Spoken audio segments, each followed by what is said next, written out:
A webinar.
Okay, everyone, welcome to Respect Everyone's Time. We are going to start the webinar. So once again, welcome to the Women's Sports International webinar today on the United States Collegiate Coaches Perspective of Transgender Athletes Inclusion. Hello, everyone. My name is Kanai Haneshi. I am the WSI Secretary General. And I am going to facilitate today's webinar. Before we start the webinar, there's a quick housekeeping. Please mute yourself during the guest lecture by clicking the mute button, and click CC closed caption button or like a live transcript button to see the closed caption. And then feel free to make comments, ask questions using the chat feature during the guest presentation. And also, like I said in the chat, please feel free to introduce yourself in the chat as well. So to start the webinar, I'm sorry, this is the agenda for today. So first we're going to start with the welcome from WSI, and then Dr. Becky Clark will introduce today's speaker, and then we'll have the guest lecture. And then after guest lecture, we have a Q&A. And then at the end, I'm going to talk a little bit about WSI and WSI's membership and so on. So first, on behalf of WSI, we have a Vice President, Dr. Becky Clark, saying welcome to everyone. Becky, go ahead. Hello, everyone. This is Becky Clark giving the welcome. WSI is very pleased to offer this webinar on behalf of the organization. Our mission is to encourage increased opportunities and positive change for women and girls at all levels of involvement of sport and physical activity, in addition to being the global voice of research-based advocacy for women in sport. So we're giving opportunities for those to once a month that we provide different webinars, and this topic that we're going to be discussing today, the research from Dr. Petrie, Macy, and Casey is very relevant and timely, and we hope that you enjoy it, and please feel free to be an active participant when we get to the Q&A. So welcome from Women's Sports International. Thank you, Dr. Becky Clark. And she will also introduce to today's guest speaker, Becky. So please continue. Thank you. I'm laughing because, I meant to say that our president, Dr. Diane Huffman, is currently in Africa working, and she said she would make it today if she could make the internet connection, and apparently it's not been possible. I'm sure she will be watching the webinar that's being recorded today at a later time when she returns to the U.S. this weekend. So it's my pleasure to introduce this panel of webinar panel today of three tremendous contributors, especially researchers and former athletes themselves. And so let's do this. I'm going to start with Dr. Petrie, Trent Petrie. All three are from the University of North Texas. Okay, so I'm going to read this. So try not to be too long, like I have been. Dr. Petrie's been in the field of sports psychology a long time. So the longer we are, hopefully we have a longer bio. But anyway, let's get this going. Dr. Petrie is a professor in the Department of Psychology at UNT and has served as the director of sports psychology and athlete mental health since inception in 1998. Dr. Petrie has worked in the field of sports psychology since 1987.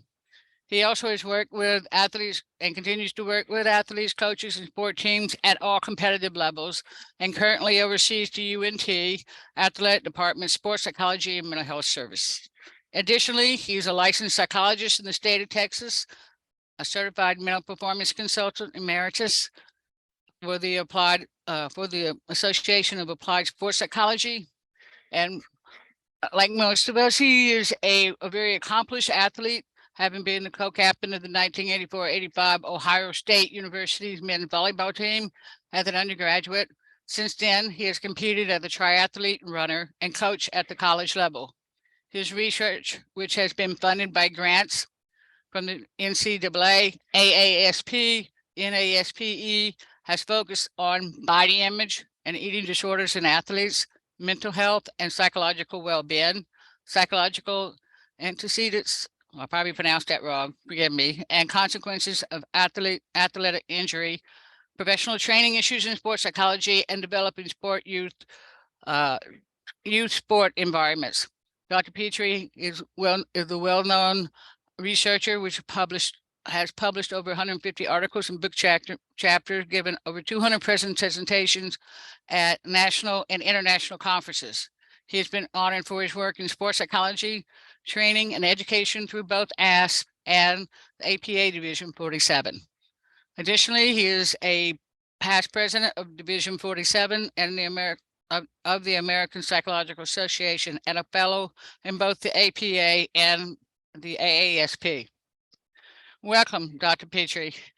So next we have up with Casey Chambers, who is a counseling psychology doctoral student at the University of North Texas, specializing in sports psychology.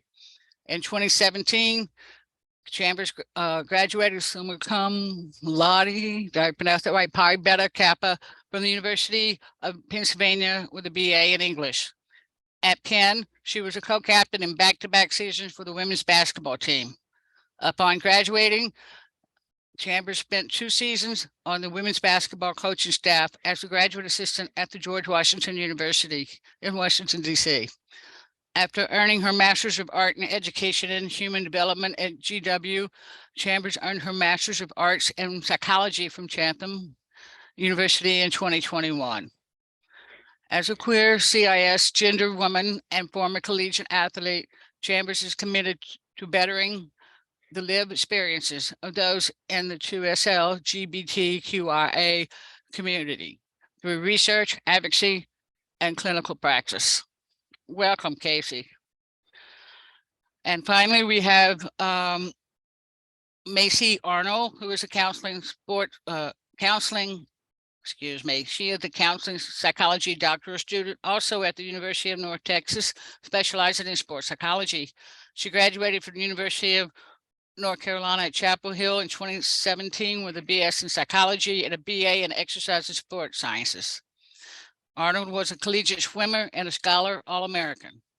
Her professional experience includes being a clinical research coordinator for the National Institute of Mental Health, funded studies at Duke University. Arnold's principal professional and research interests includes multicultural education, athlete mental health, experiences of 2SL LGBTQIA and athletes, and diversity, equity, and inclusion in sport.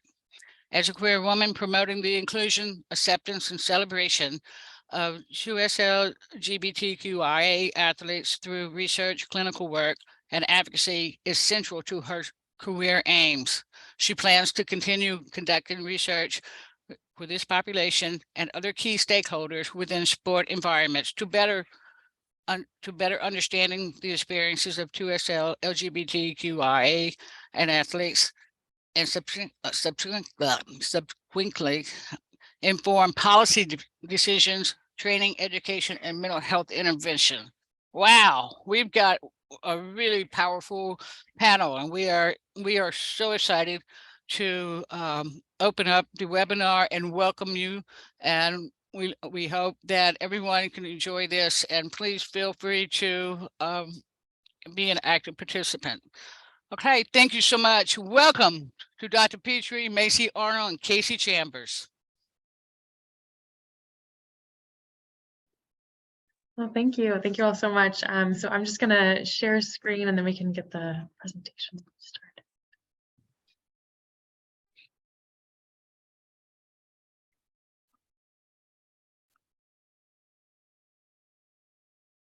Okay. Can everyone see this okay? Yeah. Yeah, good. All right. Well, thank you. We are so grateful for this opportunity to present this research. We are very passionate about this project and about this research overall. So very grateful to be here. Thank you to Women's Sports International for hosting us, and thank you all for coming. We also want to acknowledge the Association for Applied Sports Psychology, given that we were partially funded by a grant from ASP. So today we will be presenting on our project entitled United States Collegiate Coaches' Perceptions of Transgender Athletes Inclusion.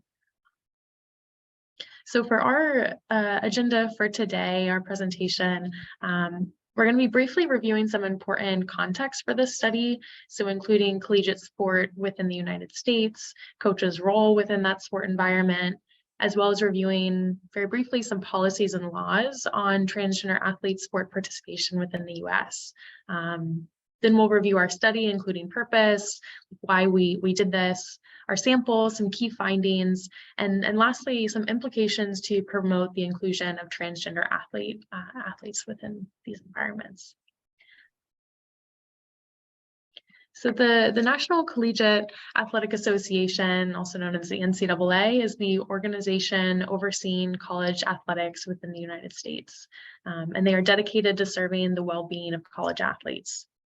The NCAA schools award nearly $3.5 billion in athletic scholarships every year to more than 500,000 college athletes across all 3 divisions, competing for over 1,000 member universities.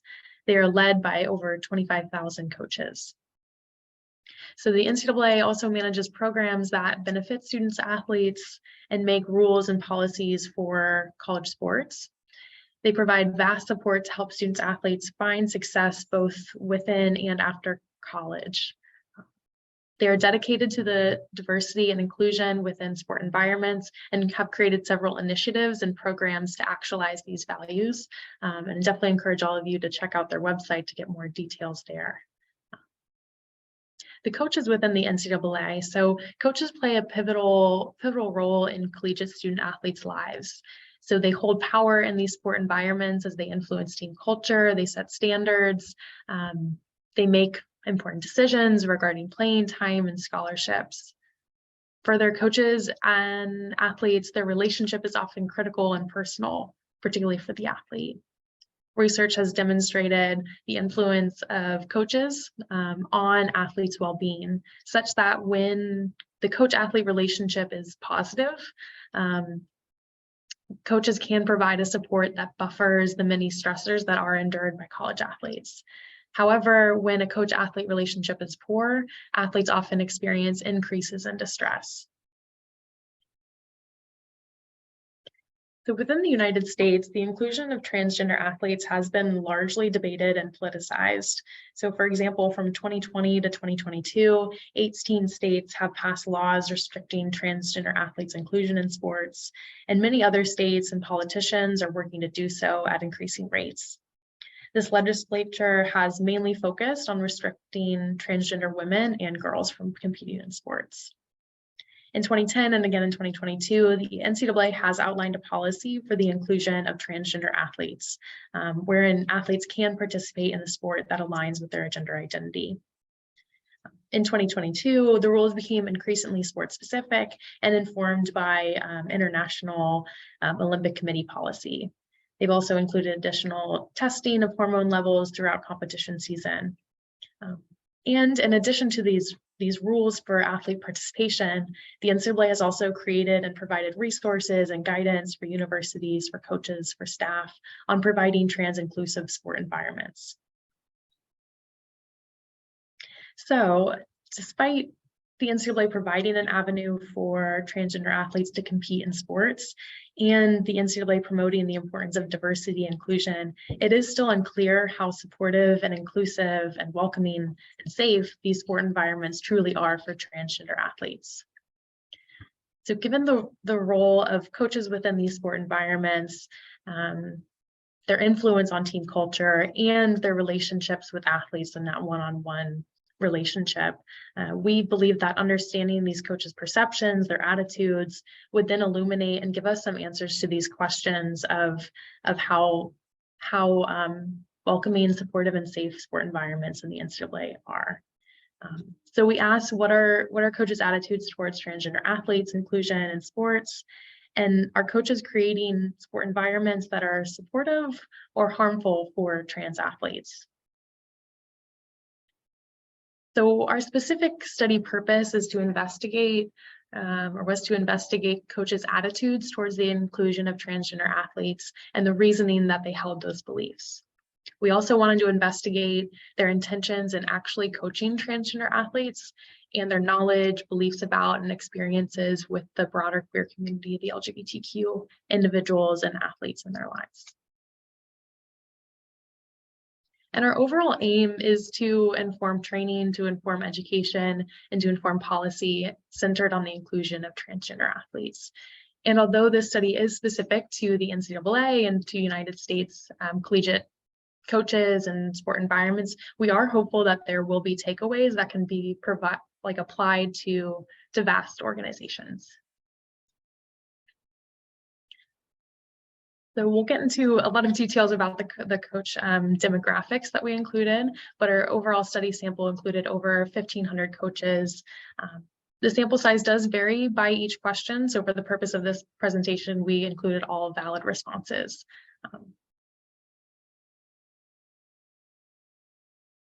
Okay, thanks, Macy. So moving into some demographics, this is what we collected from our sample. And for the coaches' ages, you can see that there is a large range from 21 years old to all the way up to 80 years old. So our sample does come across from many different generations. Also, the largest subsample of coaches does come from around that late 20s to late 30s age groups. And then for race and ethnicity, most of the coaches did identify as white, non-Hispanic. And although the diversity is not ideal, our percentages in the sample do closely align with the demographics provided by the NCAA on their website. Except for Black and African American coaches, in our sample was 4.9%, and in the NCAA, it's closer to 10 to 15% for head coaches and assistant coaches. And for gender, we do have good representation from men and women. But unfortunately, we were only able to collect 13 responses from coaches who identify outside of the binary. And so that number was just a bit too small for us to be able to include in many of the analyses that we wanted to run. And additionally, the sample was also predominantly heterosexual. For religious affiliation, the sample was primarily Christian, with few of the other major organized religions represented. And then for political affiliation, the top three from our sample are the same primary three political parties in the United States. So that was ideal for us to be able to get percentages for all of those to be able to run analyses. And then lastly, for US region, coaches did come from across the entire US, and all regions were represented in our sample.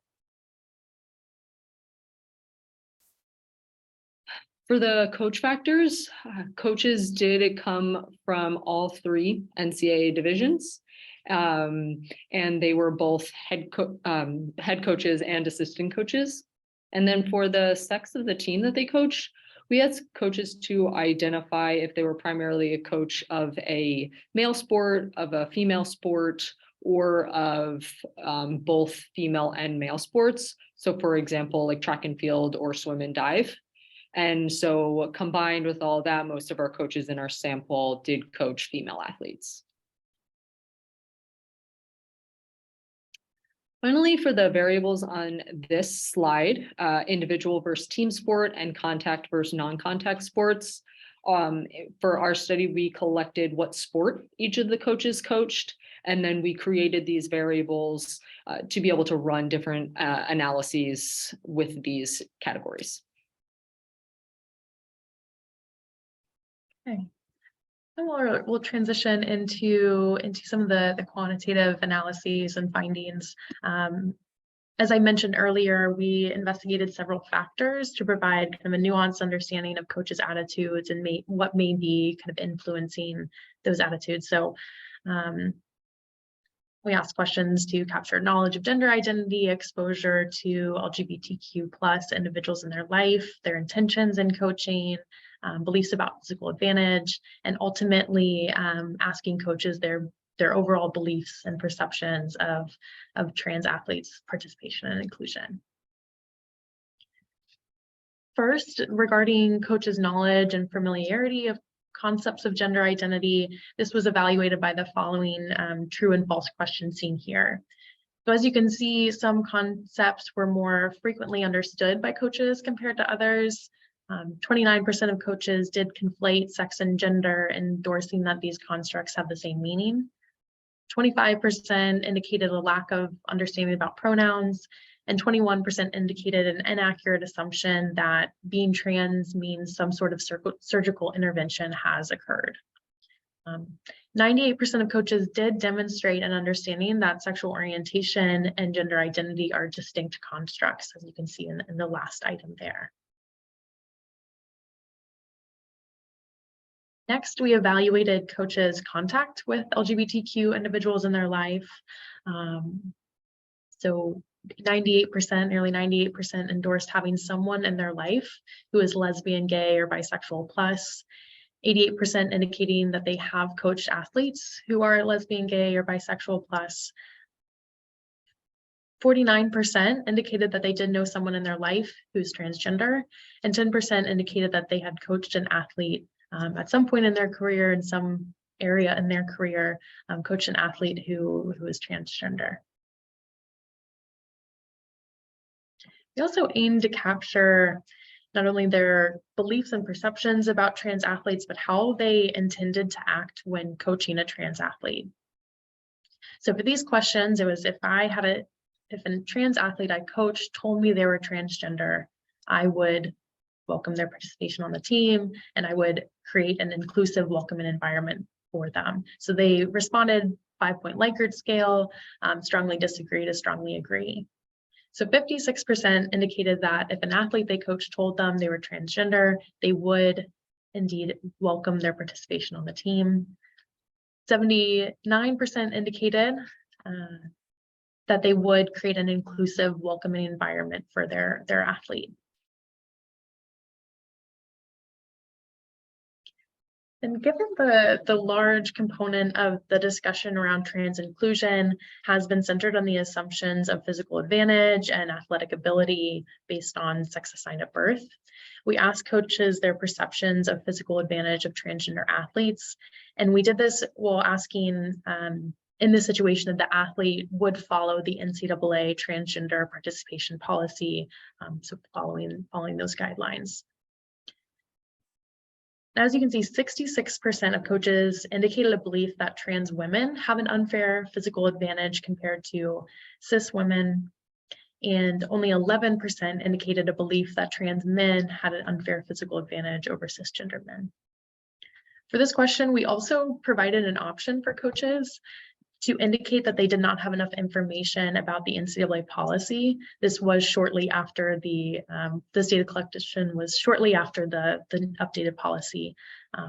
But for both of these items, about 13% of coaches for both questions endorsed not knowing enough information about the policy to offer an opinion.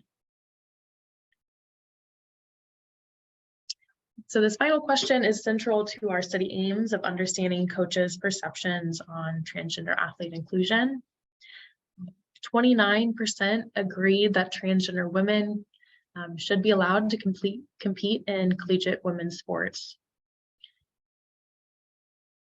whereas 52% agreed with trans men competing in sports.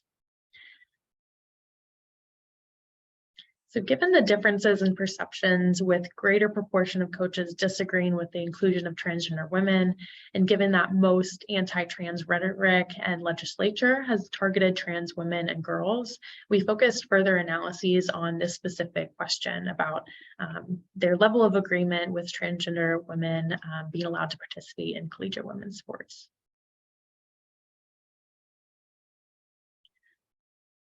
To get a little bit more information about factors associated with more positive attitudes towards the inclusion of transgender women, we conducted t-tests, ANOVAs, correlations to just explore some differences in perceptions of transgender women inclusion. So this first subset of factors that we investigated were related to knowledge, experience, and intentions. So as you can see here, coaches who demonstrated more knowledge of gender identity tended to have more positive attitudes towards the inclusion of transgender women. And all of these analyses were significant at the point 001. So I did include some effect sizes to give you an idea of that.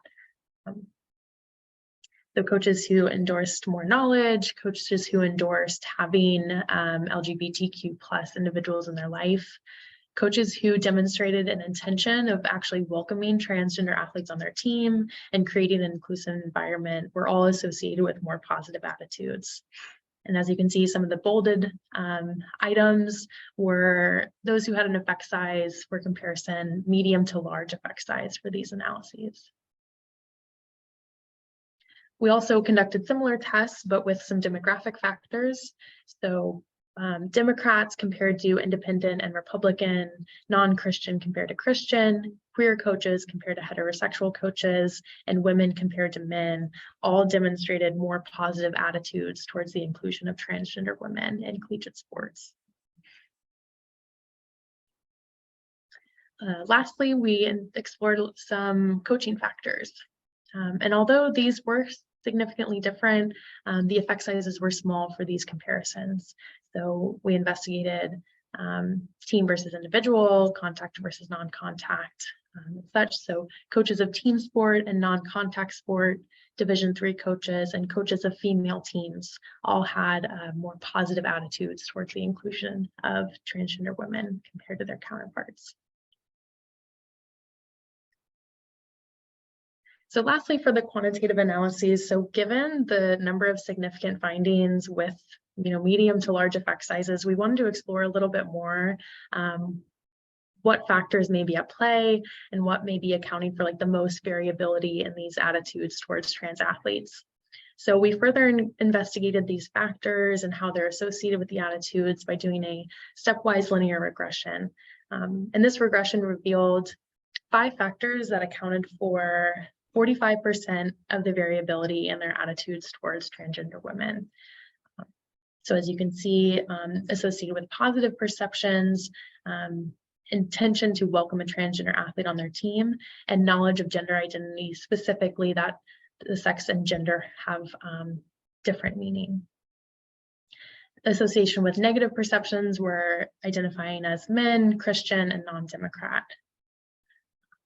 And as you can see with the standardized data included here, the coach's intention to welcome transgender athletes accounted for the most variability out of all the factors that we included.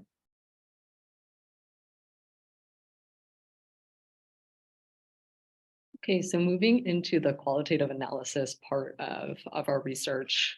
On this slide, that first paragraph that you see is the question that we posed to the participants in our study. And then we provided them with a text box so that they could respond to the question in any way that they saw fit. We had a total of 1,359 complete responses with an average of 58 words per response. And we used Braun et al.'s thematic analysis as a way to interpret the data. And Macy and myself were the primary coders. And so how this process worked is that Macy and myself, we first read through the data multiple times to become familiar with it. And then we went through the process of coding the data. And then through that, we started identifying themes that we thought were best representative of the data. Then at that point, we had our advisor, Dr. Petrie, come in, and he acted as our critical friend to further discuss the themes and the theme names and really make sure that we were capturing the data. And as we went through this data analysis process, we really had to be aware of our own subjective experiences. Given our identities as 2 cisgender queer white women and 1 cisgender white man, we discussed a lot our reactions as a team together so that this way we could attend to the data as just objective reviewers of text that was provided. And then through this process, we identified a total of 7 themes. And for the rest of, or for the next few slides, we'll go through each of them and provide an overview of what each means and the quotes that fall under the theme and the sub-themes. And we chose sample quotes that we thought best represented what the coaches were saying and then what each of the sub-themes mean. And the quotes that you will see on the following slides were repeated often throughout the data. We just kept seeing them over and over again. So that was another reason why we thought these were the good ones to add onto the slides. We also want to note that this was an opportunity for coaches to really express their unfiltered opinions on this topic. And we knew at the start of this process that we would be exposed to a wide range of attitudes that would include the expression of transphobic language. And so as a disclaimer, some of the language used by the coaches in the slides to come does include some strong anti-trans rhetoric.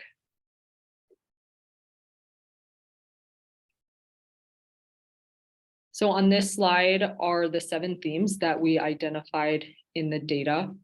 We will give you a moment to read over them, but we will go through each one and discuss each of them further.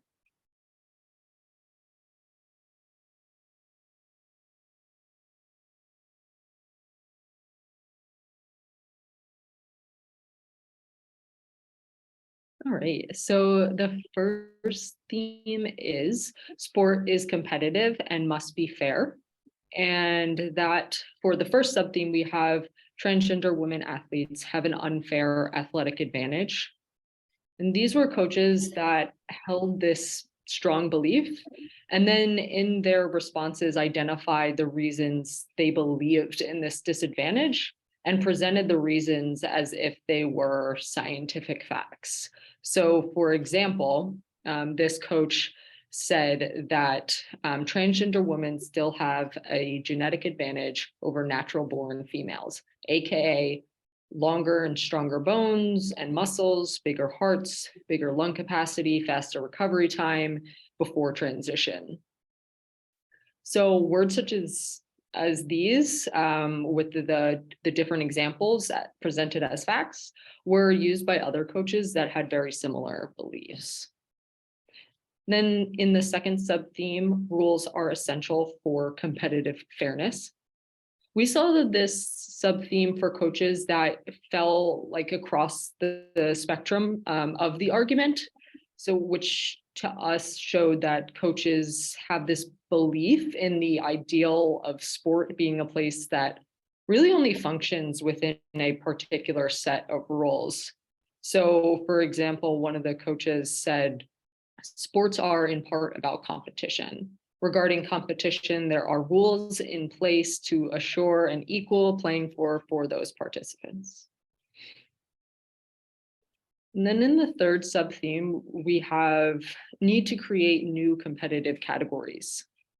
This quote has 2 of the multiple suggestions that coaches put forth about where trans athletes should be participating in sport.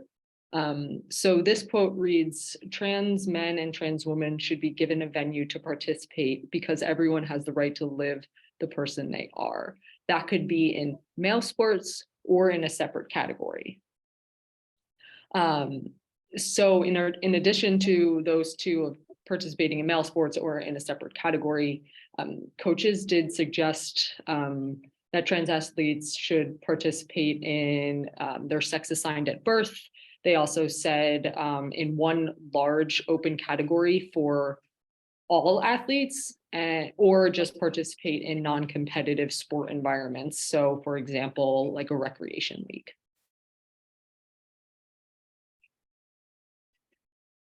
So the second theme is a need to protect cis women's sports. So coaches identified this need to protect cis women's sports, and in that they often referenced Title IX and expressed a belief that including trans women undermines, goes against Title IX, sometimes saying things like everything that women have done to have equal rights in sports. They made statements such as transgender women take away opportunities from women, such as you can see the quote here with the coach stating that allowing males who ID as females undermines the very fabric and basis of Title IX. Coaches also noted a perception that including transgender women is disruptive in other ways. So the second sub-theme of inclusion of transgender athletes is disruptive for sport environments. So the other ways that they stated were creating a discomfort and uncomfortable environment for women in locker rooms and concerns around safety and head-to-head competitions. But overall, this theme, there was this narrative that promoting the inclusion of transgender women is discriminatory towards cisgender women and is harmful towards others. And our third theme, sports role in society. And this had two sub-themes. And in each, again, there was coaches from like all sides of the argument being represented in each. And in the first sub-theme, a vehicle for health and development. One coach said that I believe sport for those that wish to participate is imperative to their development and can also be life-saving. So this example shows that coaches have this belief in sport as it can be an affirming space. But other coaches talked about other sport benefits, such as improvements in physical health and also improvements in mental health. In the second sub-theme, a vessel for inclusivity, coaches described sport's value in that it teaches about life, that sport is this microcosm of the world. And one of the benefits of playing sport is that it can teach about being inclusive and working together with people, even if differences are there and are present. And another thing to note here is that demonstrating representation and inclusivity in sport can help extend that inclusivity into the greater society, which you can see in the last part of this quote here, where the coach says, sports can be a vessel that changes the mindset of the world and has the potential to empower members of the LGBTQ+ community across the globe. So we are seeing in these quotes that coaches really just believed in the power that sport can offer.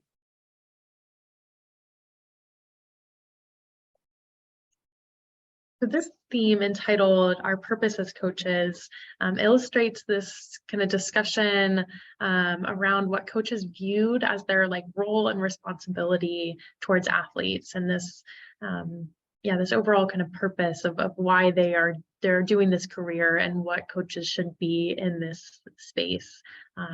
So there's a general sense of to be a coach means to be a support for the athletes that you work with. And they not only reference like athletic ability and increasing athletic performances, but this real like sense of humanity, the responsibility like human to human. So they cited values such as inclusivity, support, respect, acceptance. And some even noted that they are supposed to coach everyone who comes their way, or kind of any athlete that's good enough to be on the team. They also made specific comments, kind of as you see in this second sub-theme, that they have a specific like role and responsibility towards trans athletes and athletes with other minoritized identities. So they have this like role of being allies, and as you can see in this quote, coaches illustrated a belief that they need to go out of their way to make space for them, to foster an environment that accepts them. Other coaches stated that they need to elevate the voices of trans athletes or athletes with marginalized identities. And another stated that it's my goal in coaching to empower all women, including trans women. On this next theme, we said that transgender identity is invalid. And throughout this overall theme here is kind of the simplicity of the responses that coaches give, because they have their viewpoint and they do make it pretty clear, pretty explicit. And I think that'll be kind of evident in the sub-themes that we'll go through. And in the first and second sub-themes, being transgender violates biology and being transgender goes against God. These two go hand in hand. The coaches believed that being transgender is not valid because it can't be possible biologically or religiously. So, for example, in the first sub-theme, we have coaches that said there are two genders, man and woman, and you were born one of those. You cannot change your gender and genetic makeup. So really seeing that, just the impossibility there. And then in the second sub-theme, we have coaches that say, like, God created everyone in his image and he doesn't make mistakes. Transgender people try to fix God's mistakes themselves, but what they're actually doing is blatantly rebelling against God. So again, just that impossibility being present. You also notice too in these quotes, what Macy was saying earlier about the conflation between the terms sex and gender. They are used interchangeably a lot throughout the data. And the third sub-theme is being transgender is a mental illness. So this quote reads, transgender people are mentally ill, lost souls. Which shows another reason that coaches cited transgender identity as not being valid. And then other coaches within this sub-theme said things like transgender athletes need help or that they are delusional.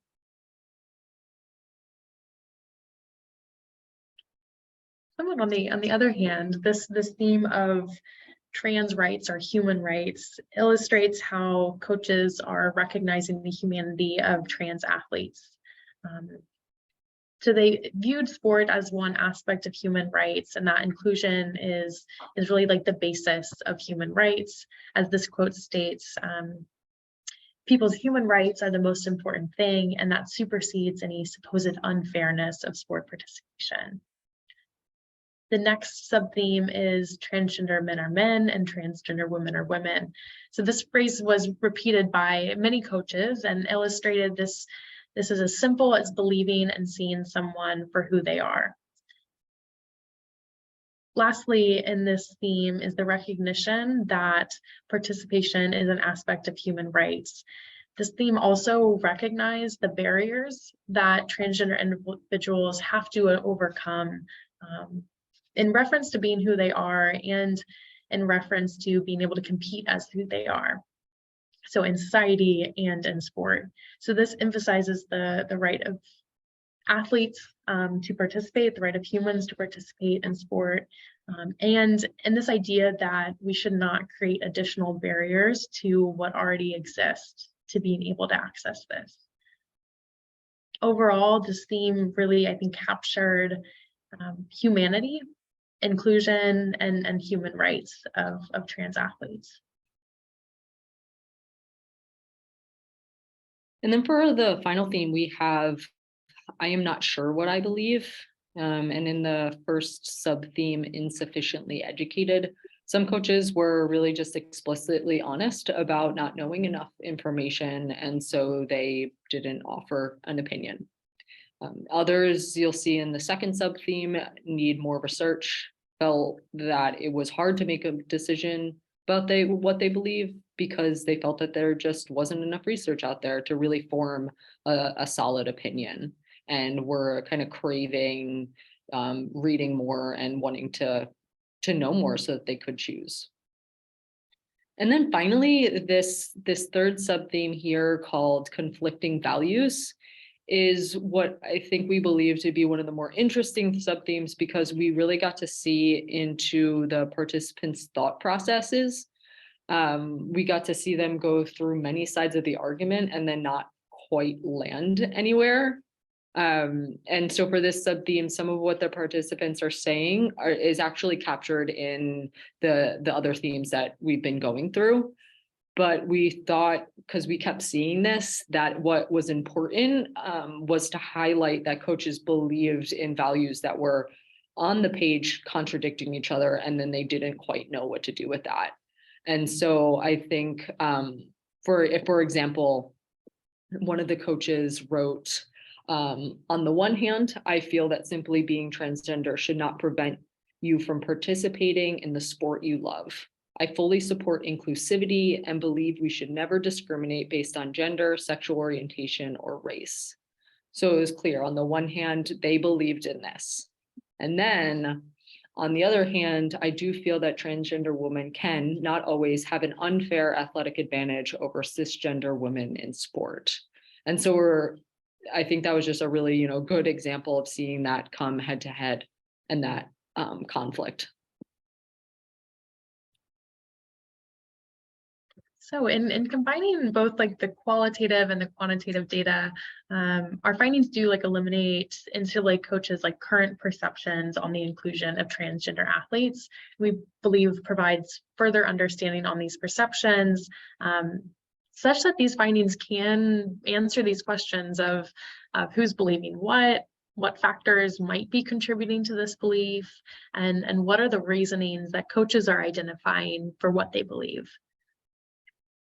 So for this belief that transgender women should not participate in collegiate women's sports, in this sample, it was more likely to be men, Christian individuals, and non-Democrat. This belief also was associated with less familiarity, less understanding of gender identity concepts. Also, for their intentions, they were less willing to actually coach trans athletes or create an inclusive environment. And then their reasoning, they perceived that transgender women, maybe they belong in sports, but not competing with cisgender women and not in a competitive environment. They believed that they needed to protect cis women in cis women's sports. There was a belief that trans inclusion is disruptive. There was an assumption of an unfair physical advantage that could not be mitigated. And there was a belief that being transgender is invalid, all of which kind of culminated into this overall belief that trans women should not be included in collegiate sports. On the other hand, the belief of the neutral to supportive of transgender women competing in collegiate sports, more likely to be women, more likely to be non-Christian, Democrat, queer, coaches of women, and D3 coaches. This group tended to have more knowledge about gender identity and tended to be more willing to coach trans athletes and create an actual environment that would be welcoming and supportive of them. For this, the neutral attitude towards, there was conflicting values, there was need for more research, there was this idea of being insufficiently educated, and also that the rules are needed, and maybe we're not quite there yet within the NCAA of providing rules that they felt were adequate. And then the more kind of positive, supportive of transgender women, the reasoning why, or this belief about sport, for the individual, for society, all the good that sport can do. And believing that trans individuals do have the right and should have the ability to access this. There's also this piece about coach's purpose, that it wasn't always just about winning or about competition, but about developing people as humans, about being supportive, about being this kind of nurturing presence. Transgender rights are human rights, this belief that exclusion is discriminatory and that shouldn't be the case in NCAA sports. And lastly, that trans men are men and trans women are women. So simply about believing the athlete, believing the person, and seeing them for who they are. So with these implications and these findings, we believe they lend well towards promoting the inclusion of transgender athletes. This is a lot of information about where coaches are at and how they got there. So we think this is particularly important for informing training and education for coaches. Thus, in order to prepare coaches to effectively work with trans athletes, we advise trainings to provide information on gender identity, provide information on the NCAA policy and what informed the policy, highlight the lack of evidence for transgender women having an unfair physical advantage, provide exposure to transgender athletes, like lived experience, to really emphasize the humanity of trans athletes. Our findings also suggest that giving space to explore conflicting values and wrestle with these, what kind of Casey explained about the one hand this, the other hand that, but giving spaces for coaches to flush out their thoughts, maybe their biases, their attitudes. In the sample, we also found a lot of kind of positive attitudes towards athletes and values of inclusivity, seeing the humanity of trans athletes, of the health and developmental benefits of sport participation, and coaches' beliefs about their own responsibility. So we believe that trainings should incorporate that, highlight that, encourage it. And lastly, given the importance and like the quantitative findings of coaches' like intentions being such a powerful force in their perceptions, we believe that really focusing in on, okay, what are you actually going to do when you coach a trans athlete? What kind of skills do you need? What do you need to know to be able to create this like welcoming and supportive environment for trans athletes? So as previously mentioned, the NCAA offers an avenue for trans athletes to compete and promotes values of diversity and inclusion within sport environments. This study does highlight, illuminate, kind of describe the current status of coaches' attitudes. And some coaches are demonstrating acceptance, support, and inclusivity, and others are not. Instead, they're demonstrating a lack of acceptance, and in some cases, strong anti-transgender, transphobic rhetoric, and an unwillingness to work with and support trans athletes, which directly goes against NCAA values and policy.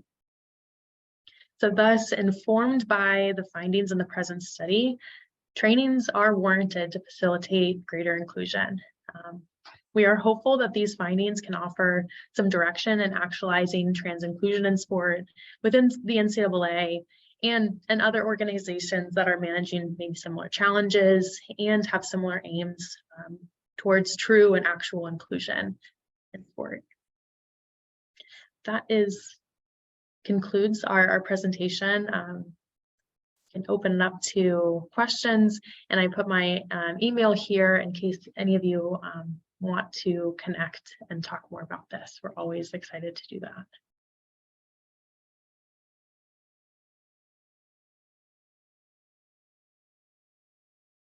Thank you so much. That is a lot of interesting information that came out from your study. So let's see. I have one question in the chat from Alexa, that even though more legislation is being passed against trans athletes, there seems to be a good amount of people willing to provide an inclusive environment. How do you believe that result found in the study will change in the future?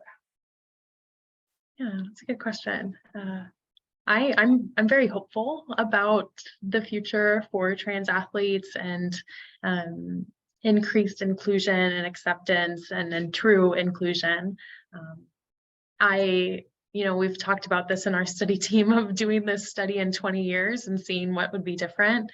But what I would hope and what I think could actually truly happen is that the acceptance will follow similar trends to other groups that have been marginalized in sports by racial, ethnic identity, by sexual orientation, and that this is another wave that is very devastating. And I'm hopeful that we will move through this and that there will be more and more inclusion on the other side.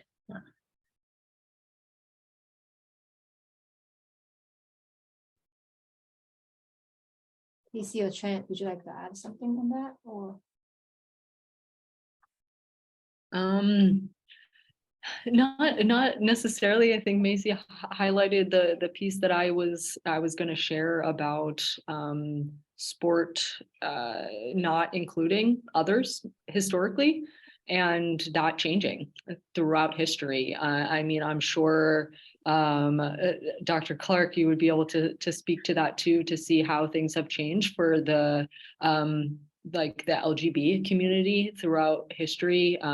We're doing some research on that as well, and just looking at the change over time, and to see that there has been a lot of acceptance. And so, but it has taken a while, and it started out with not that much research, not a lot of researchers doing the work.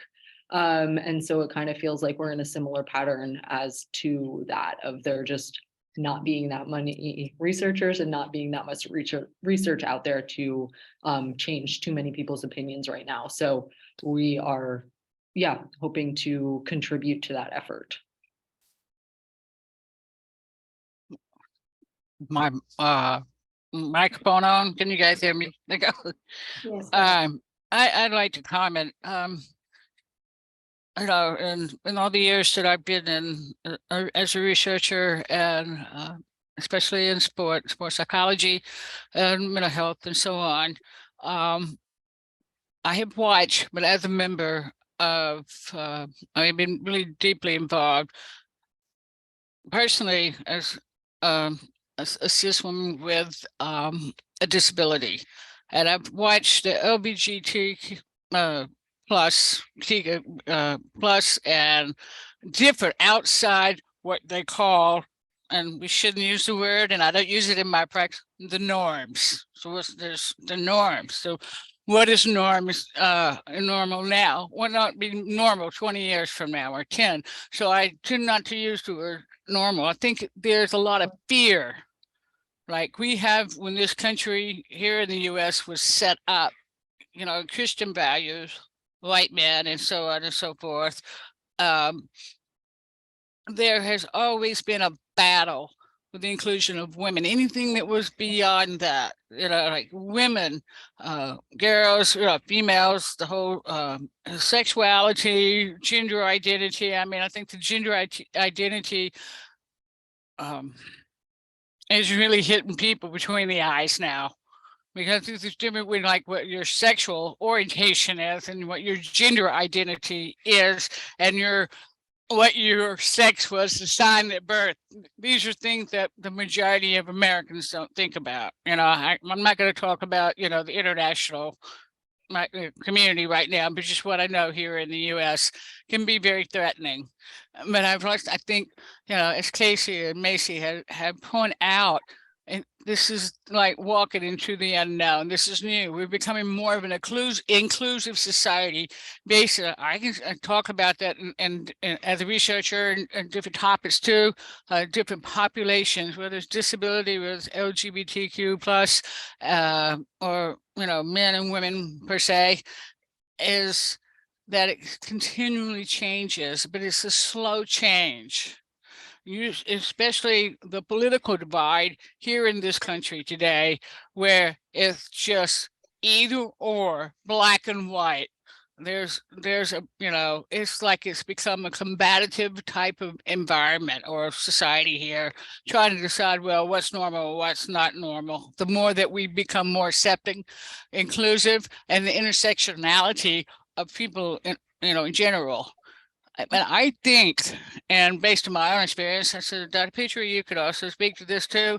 You know, how we've watched, research over the last 20 to 30 years become more inclusive in sport, regardless of what the issue or the fight was about. But it can get very passionate type of arguments, and that's where we make change, that we can back it up by research. You know, there's one thing, and I've said this about, you know, with deaf or disability, you know, too, is that the number one barrier to participation or inclusivity is attitude. And that we have to work on that. And I think the study shows a big deal there. Yeah, a tremendous amount of information. But when it comes to, I found myself thinking, okay, what is an unfair advantage with trans women and women as cis women's sport, as opposed to trans men and men's sport? And so I'm thinking, all right, generally, how do we have to tell me shut? How do we say define men and define women? what's the difference between men and women? Are we saying this biological definition? Or is this what God, in the Christian world, God ordained there's two sexes, men and women? As much what research says, we're talking about gender identity. I mean, I go on, but I think it's the unknown, the newness, and that we are way past where we were set up in this country, about attitudes and how it's slow change. But I think it's positive. And we talk about human rights. I come from that, but we do need to know what is the research saying about the unfair advantage or fair advantage? Say is it only 1% that has that fair advantage? Okay, then how do we make policy, for those particular 1% or 2% or so on? Anyway, there's my thoughts. Yeah, I just want to jump in and just affirm what Macy and Casey have done, in this and stepping into a space that has not been well researched, and really stepping into, with their research, an area of policy debate that has been fraught, very discriminatory, very damaging to a lot of people. And so I really applaud them and what they're doing to bring research to bear because right now it's moved beyond the bathroom bills, and it's really been transgender rights within sport. And so it really has come into our domain, and I think just trying to inform in that regard. And we've had, as they've alluded to, this was a very, personally challenging study to do too, to go through the kind of uncensored, unfiltered comments that the coaches have made. And again, I think that they did this with great professionalism, and we spent a lot of time talking too about the personal nature of this. And this is where my elder generational status, I mean, to be able to say, truly, in my lifetime of living and knowing gay friends in the 70s and 80s versus their experiences now, in the 20s, in terms of the change that has occurred from Stonewall on forward. And so to your point, Casey, it really has changed. And I think there is that hope, as Macy, you're saying, that this is going to be what's going to go forward. I think in the process, though, too, we also have to remember that there's still a lot of very negative situations out there. There is still people being, in less safe, less inclusive environments, which can be harmful and damaging to them. So, it is one of those where it is going to change. We just know it's going to keep evolving. How long that's going to take and what we can do to kind of mitigate harm along the way is just an important part, as I was thinking about what everybody was saying. So I wanted to add that. Thank you. I have one question on the chat. The Macy, that you mentioned in your last comment that the goal is to reach true inclusion. Do you think that defining true inclusion is subjective, or is there one complete way to define true inclusion? Testosterone regulation may be perceived by some as true inclusion, perhaps, while others simply play based on your gender identity. A really good question. And I think considering my training and my focus, my lens, I don't know how much I can really speak to the physiology of it all. And I think when I'm referencing true inclusion, I'm really thinking about, for example, the NCAA, transgender athletes can compete. There's policy for that, there's protection for that. And if it's a really harmful environment that wouldn't be really accessible for a transgender athlete to actually be in, to be safe, that doesn't mean true inclusion. True inclusion would be a safe, supporting, welcoming environment where a transgender athlete could compete and have the same kind of benefits that a cisgender athlete would. Same kind of protection, same type of environment, coaching, relationships, all those different factors. It's hard to say with the kind of concrete way, but I think that's kind of my like aspirational, what I would hope for like the sport world. Yeah. Yeah, I think one of the to add of just like that safe environment to create, I think, and right now don't know the numbers. I don't know even if the numbers are there of just how many people are how many transgender athletes are dropping out of sport right now. And that's devastating and sad because we know there is a lot of literature out there about the benefits of sport and what it can provide both physically, mentally, emotionally. Like there's so many benefits to sport that to feel like the environments are so unsafe that it's prohibiting people from joining or having people leave the space because it's just not an environment that they can be in, is I think something as people that are involved in sport is something that is really hard and kind of just feels like the opposite of inclusion. It's really just disinclusion. I don't know what the Discrimination, oppression, all of it. Yeah. Discrimination, yeah. Yeah.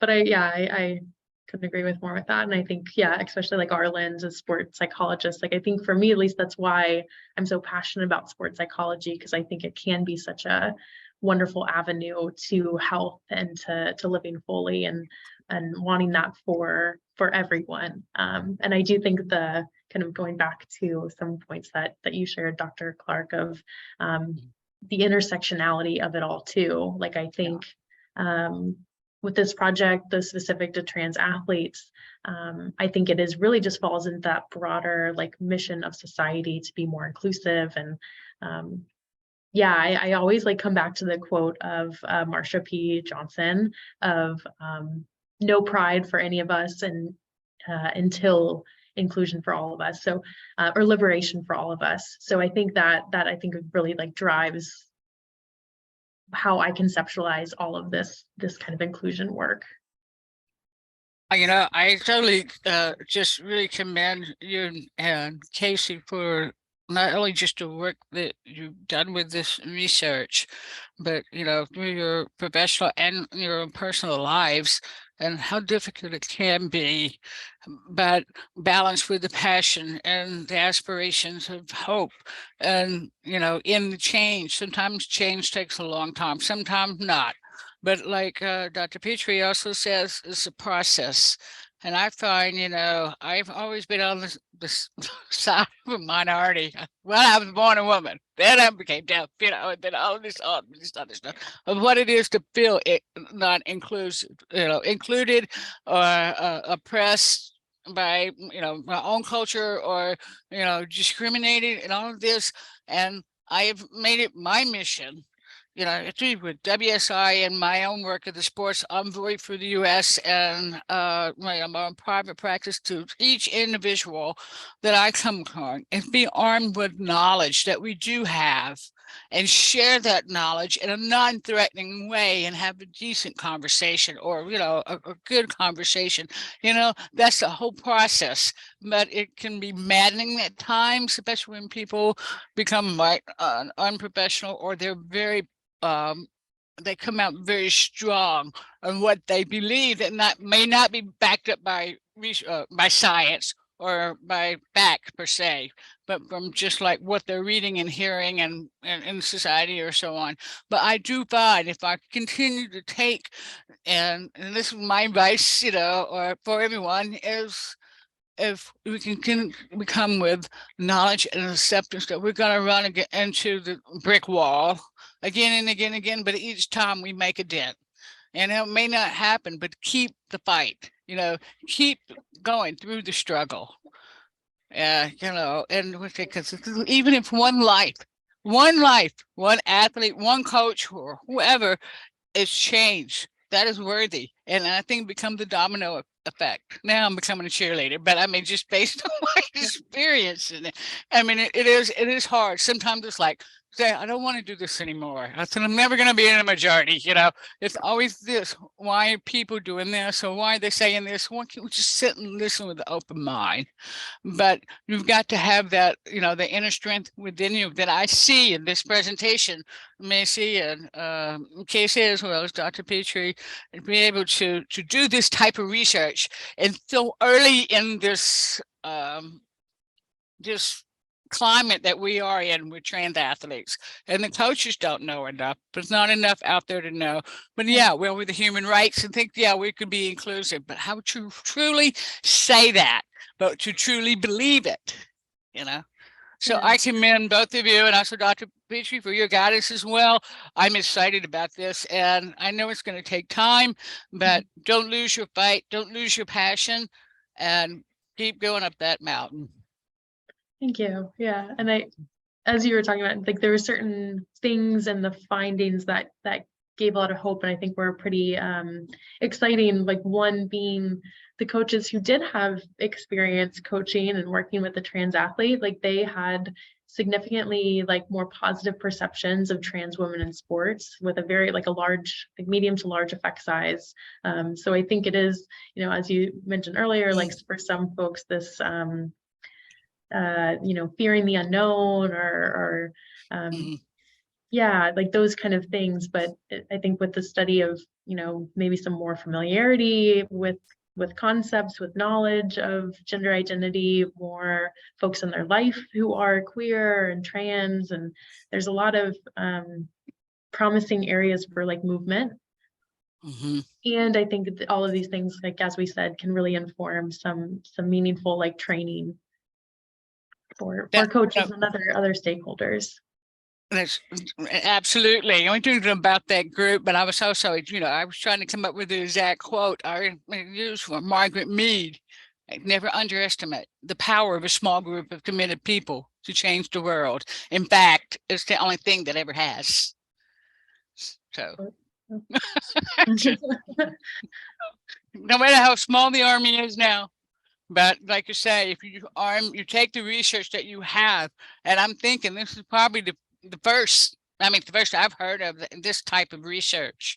And I think, it's going to really make a difference. In the way where it is at this point in time, and more research coming. And you build on that as you go along with your research career.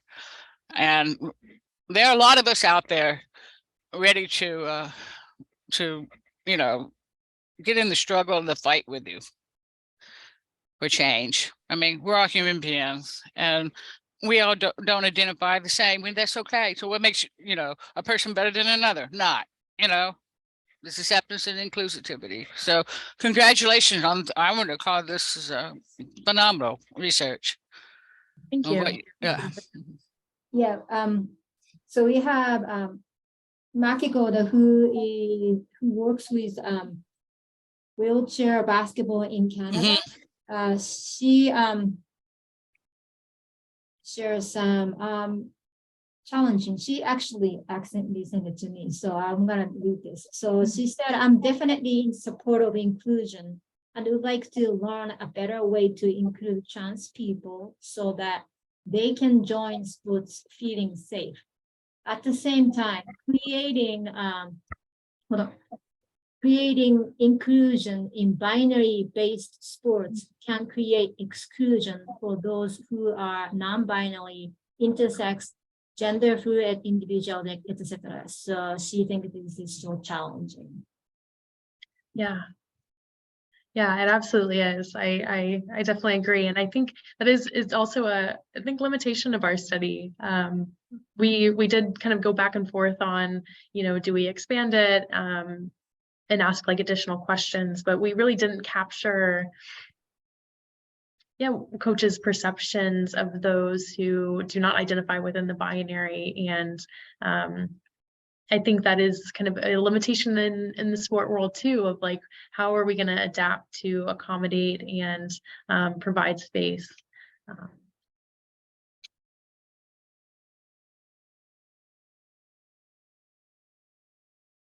I just put her comment in there, sorry. Yeah, thank you.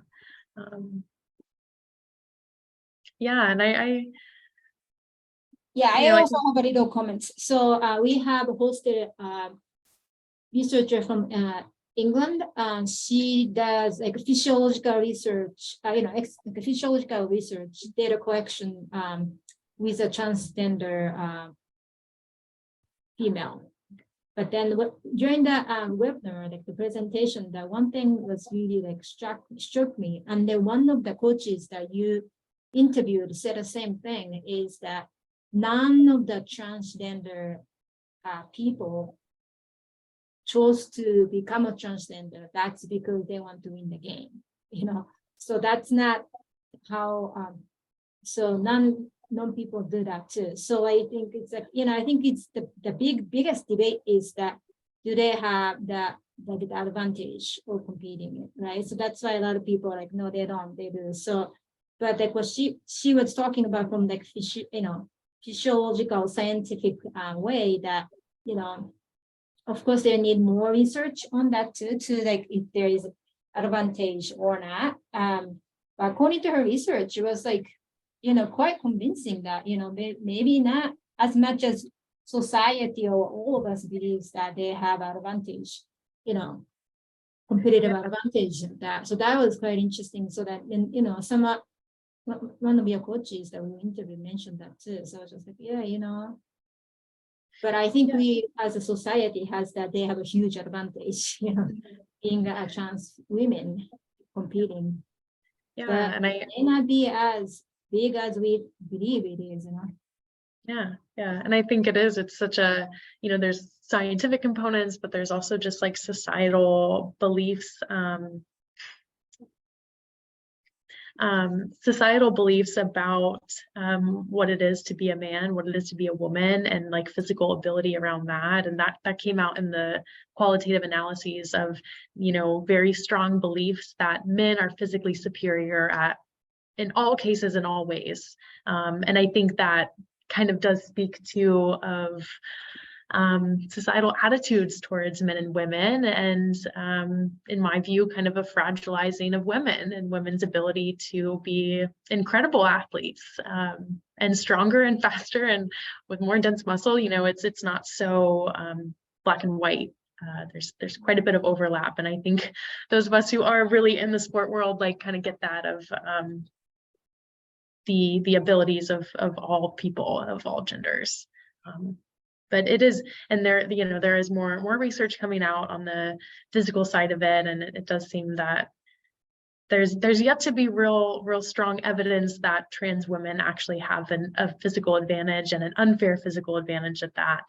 Given that there's so many components of society and biology and genetics that give us advantages and disadvantages, and most are pretty accepted in the sport world. So Yeah, I think that one comprehensive review of the research that we cited in our presentation, and it's CCES, and it's Canadian, and I'm just forgetting what the other three letters stand for, but I think they do a really great job in their executive summary, kind of saying more of like what common held beliefs are, and then what the actual research is saying. And they've taken all of, just this comprehensive review, and that I think is like super informative. And if people and coaches are looking to improve or like increase their education around,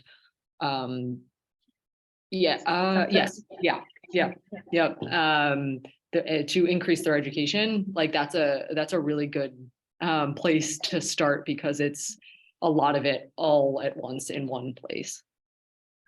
Yeah, absolutely. And even the kind of the understanding of hormones, understanding of testosterone in all bodies, and variability in sex seems to be an important place to start too. And I think in our study, it was evident that was lacking in some coaches' understanding about physiology and sex and gender. Lots of opportunities for for education. Yeah. And and lots I of think- opportunity for research too. True, Research true. advocation goes good. You Yeah, go. all of it. And I think just one other point to that in terms of like organizations that are set forth, because I think a lot of organizations don't really have the answers of what to do. And yet one of like the major organizations in terms of the NCAA has something set out pretty clearly that is working towards inclusion. And so I think we've been emphasizing that so much in this presentation that there is a model between that and the Olympic Committee that is pushing for this inclusion. And so that's kind of what we're working towards under this governing bodies.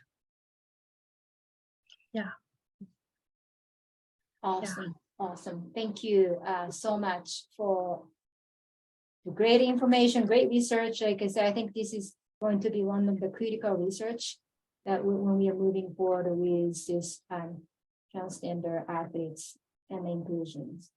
Okay, so before we go on, I'm just gonna quickly talk about the membership of the WSI. So once again, thank you for Macy and Casey for providing the great presentation.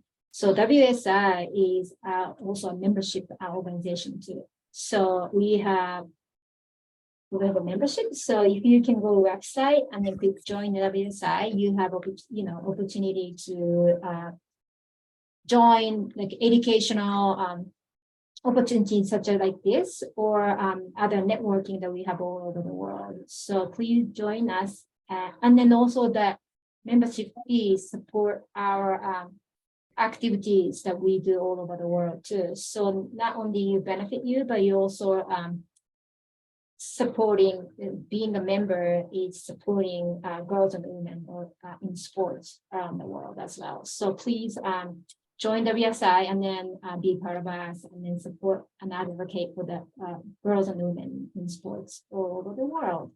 So thank you so much for everyone to joining our webinar today. And today's recording will be on our website as well as our YouTube page. And once again, I'd like to thank Casey and Macy for providing a wonderful webinar. Thank you so much for having us. It's been wonderful.